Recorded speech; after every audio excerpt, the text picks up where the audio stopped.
Video bites from ulearn.photography. Here's our principal, Simon Q. Walden. Hi, today's video bite is a question. And the question was, do you need a light meter these days? No, I think is my quick answer to that. There are certain circumstances where a light meter is appropriate. But really, your camera does most of that for you. Your camera has an integral light meter.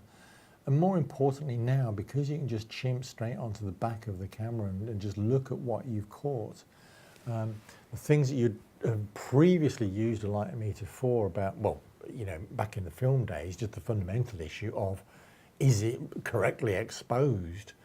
But even down to spot metering, where you're measuring contrast ratios and so on, none of that really exists anymore with digital cameras, because you can check directly on the back of the screen what's going on, and it consequently adjusts your shoot setup to match.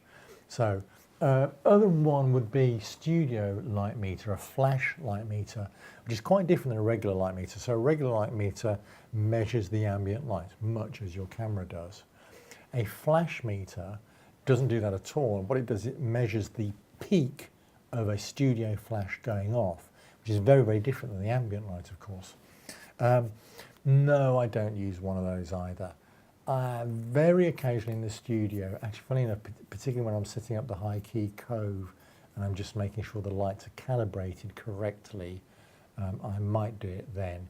But other than that, no, I don't use a flash meter in the studio either. I will chimp off the back of the camera every time. Subscribe now for regular tips and updates. To find out more, go to ulearn.photography.